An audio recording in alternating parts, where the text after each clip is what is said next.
Yo, pessoas, eu assisti Tenkon Shinpan depois de 3 séculos na minha lista. Eu vou chamar de Sem Saída, porque simplesmente eu vi ele na Netflix e a Netflix traduz o nome. A Crunchyroll também, mas eu gostaria muito que eles decidissem se eles vão deixar a coisa em inglês ou se eles vão deixar a coisa em português, porque aí fica japonês, inglês, português. E aí eu não sinto que eu tenho neurônio pra acompanhar tudo isso. Mas basicamente, pra quem nem Tenkon Shinpan nem Sem Saída apertou, acendeu alguma luz, simplesmente tem um anime onde temos pessoas mascaradas com uma máscara, tipo, aquelas máscaras de teatro que representa feliz, com armas na mão e uma moça. E é isso, esse é o pôster. Eu fiquei assim, isso parece violento, legal, vamos ver. E aí eu fui, e eu quero dar minhas considerações aqui, que sim, foi bom, mas podia ser melhor. Enfim, eu sou Orissa, sejam bem-vindos ao Otaku Something.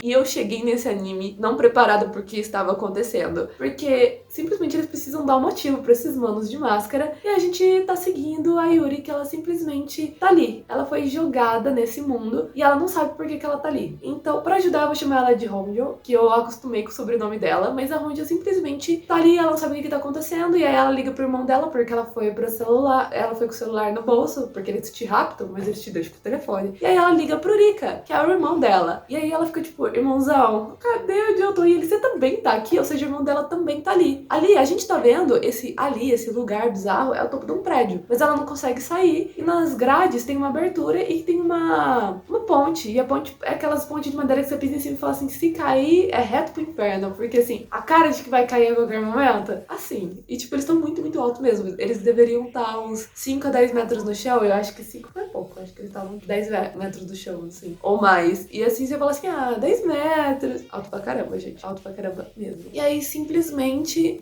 ela fica assim, irmão, o que tá acontecendo? Não sei o que tá acontecendo. E ela escuta um grito. A hora que ela olha, tem uma menina correndo pela vida dela. E aí um mano mascarado vai lá e mata ela. Esses manos mascarados, eles estão vestidos muito aleatoriamente. E eles estão todos com essa máscara de alegria e com armas aleatórias na mão. Por que disso? Simplesmente a gente descobre que essas pessoas são pessoas comuns. Elas entram nesse mundo e aí, se elas matarem o mascarado e arrancarem a máscara dele e olharem dentro da máscara, a máscara faz uma lavagem cerebral dentro delas. Então elas colocam a máscara do mascarado que elas mataram e essas pessoas saem de todos os tipos de lugares. Tem um cara que ele foi transportado a hora que ele tava nadando, então ele tava de sunga. Tem outro que simplesmente a menina trabalhava num cat café, provavelmente, e de meio ela tava de cosplay em algum lugar, e aí ela foi transportada. Então eles provavelmente pegam ou armas que outras pessoas podem ter trazido, porque tipo, se você tava jogando de beisebol, você foi raptado com o seu taco de beisebol. Alguém pode tomar ele de você. Então assim, é uma possibilidade, mas assim, eles fornecem algumas armas e outras armas eu sinto que as pessoas devem ter trazido por conta, sem querer. Tipo, estava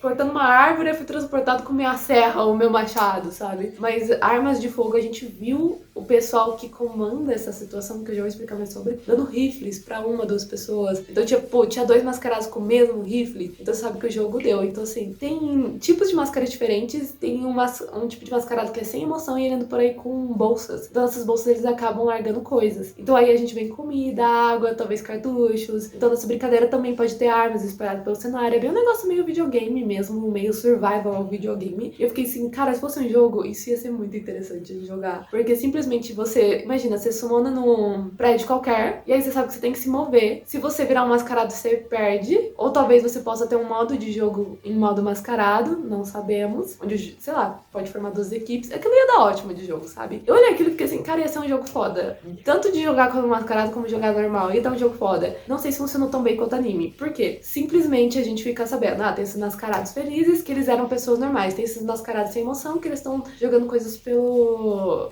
vamos chamar de mapa, assim, né? Que são nesses telhados aleatórios que a gente não sabe onde acaba. E aí a gente descobre que tem uns mascarados tristes, que seriam os anjos da guarda. O anime tem a primeira temporada e não tem a próxima. Então você não tem como saber o que eles seriam tecnicamente. Eles estão ali pra proteger alguma coisa vital pra esse jogo continuar rodando. Então eles não querem que ninguém complete toda essa situação louca. E é isso que dá a entender. E fica por isso. Só que aí a gente vê um desses anjos da guarda, eles chamam de anjos da guarda, mas assim, povo com máscara triste que carrega armas armas e se você bater neles, eles te matam. Anjo da guarda, super pacífico. Esses anjos da guarda, simplesmente um deles vai ajudar a Honjo. Simplesmente ela tá lá, a Mayuko, que é uma colega que ela faz. Supostamente você não deveria ter colegas, mas ela convence uma menina que tá pra lá de louca. Ela passa a faca num cara que não tá com máscara. Então ela já tá matando pessoas que não estão tendo essa lavagem cerebral a fim de fugir dali, porque a prioridade é ela. E ela resolve fazer amizade com essa criatura. Mas acaba dando muito certo, só que a Mayuko acaba tendo problemas. E aí simplesmente surge esse anjo da guarda e ele ajuda a Honjo a achar algo que vai curar ela. E esse algo seria virar próximo a Deus. O que é ser próximo a Deus? Tudo tem referência de anjo, Deus, céus, o que eu acho meio sinistro, tá? Mas ok. Simplesmente você tem que achar uma caixa especial que tem uma máscara sem boca dentro. Então são 4 tipos de máscara. Feliz, triste, sem reação, que é tipo, literalmente tem um negócio na boca, mas tipo, tem a boca, e a sem boca. A sem boca te deixa próximo a Deus. E eles instalam um programa, e aí o que pode acontecer quando você coloca a máscara na cara é infinito. E eu achei isso muito pobre da história. Por quê? Simplesmente eles colocam algo que, pra Honjo, ela tem uma resistência maior, ela tá mais rápida, ela tá mais forte. Aí tem um doutor lá, e pra ele consegue controlar 2 anjos normais, que seriam esse povo com máscara feliz. E ele controla eles. Agora, a gente tem outra menina que pra ela consegue disparar um laser numa torre. Aí tem outro cara que ele consegue controlar 30 mascarados. De acordo com a máscara, de acordo com o sistema que vai instalando, porque esse sistema conversa com a Honjo quando tá instalando, simplesmente é de acordo com as suas aptidões. Você pode controlar 1, 2, 300 mascarados. Você pode abrir alguns poderes e outros não. Alguns com mais facilidades, outros com menos. Então, assim, é um jeito meio pobre de mover a história. Porque, por exemplo, desde que eles deem a desculpa que você é próximo a Deus, eles podem te colocar qualquer poder saindo do rabo. Então, eles podem chegar num momento que não dá pra ir com a história adiante. Em vez de colocar uma solução plausível, eles podem simplesmente desbloquear um poder saído do rabo e falar assim, é isso, você desbloqueou um novo poder, use-o. Então, assim, é um jeito pobre de mover a história, porque toda vez que tiver uma enrascada, em vez de ter algum treinamento, algum avanço ou alguma estratégia, vai apitar alguma coisa na Honjo e o cérebro dela vai falar, você desbloqueou uma nova habilidade de anjo, você quer usá-la? E ela não tem que descobrir como usá-la, meio que ela é um negócio meio intuitivo. Desde que esse programa esteja falando com você, o negócio só vai. Então, assim, eu achei que meio pobre de mover a história. A gente acaba também com 2 pessoas próximas a Deus no mesmo grupo, só a Mayuko não é. E tem máscaras que têm defeitos. E eu achei legal essa ideia de máscaras que defeitos, mas de novo, um jeito pobre de avançar a história. Porque a partir daí você nunca sabe o que tá funcionando ou não. Eles tinham uma situação que eles não sabiam como sair. Em vez de introduzir um novo personagem ou fazer as meninas pensarem numa estratégia, eles colocaram a Mayuko roubando a máscara de um cara que disse que a máscara dele tava com defeito. Porque ele conseguiu as habilidades de mascarado que eles não tinham dito que os mascarados tinham habilidades super-humanas até aquele momento. Além de conseguir as habilidades, o cara tinha mantido o próprio desejo. Aí eles jogam isso pra Mayuko. E aí ela tem todas as habilidades do mascarado, mas mantém o desejo dela. Eu falei assim, aí, outro jeito porco de mover a história. É legal saber que algumas máscaras podem ter glitches, mas o fato de você quebrar a máscara de alguém já faz com que, por exemplo, a gente tem o mascarado do Ripley, que ele é super importante pra história. Simplesmente a máscara dele tá trincada. Então durante a história ele vai recuperando algumas lembranças e conseguindo se segurar um pouco. Então ele vai voltando um pouquinho a ser ele. Ali não. Com a Mayuko é diferente, porque como a máscara tava inteira e com defeito, basicamente foi um jeito de dar habilidades super-humanas pra ela, pra sair de uma solução que eles tinham ficado empacados. Então toda vez que eles ficarem empacados, agora como eles têm 2 meninas próximas a Deus da equipe, alguma das 2 meninas vai desbloquear um superpoder. E as 2 são muito diferentes, então os poderes que elas têm desbloqueando são poderes diferentes. E com isso a história vai avançar sem problema nenhum, de um jeito fraco e fácil. Agora, a Mayuko, simplesmente enquanto não rolou esse negócio de próxima a Deus, ela era esse jeito fácil e rápido. E aí eles fazem um esquema em que o sistema tá tentando tomar o controle do cérebro dela, o que fazia sentido. E aí meio que ela conversa com o sistema e o sistema deixa ela em paz. É claro, uma das pessoas próximas a Deus ajudam ela, mas o sistema continua ali falando com ela. Só que ele parou de tentar atacar ela. E aí simplesmente ela conversa com o sistema e o sistema decide que ele é desnecessário e ele se apaga, mas ela mantém as habilidades. Eu fiquei assim, uau, o que você agregou na história? Era só ter apagado o sistema no minuto em que uma das meninas próximas a Deus tinham curado ela. Tinham tirado o sistema de tentar fazer lavagem cerebral nela. Então eu vi, assim, uma ideia muito legal que poderia ter dado um ótimo videogame e poderia, sim, ter dado uma história interessante.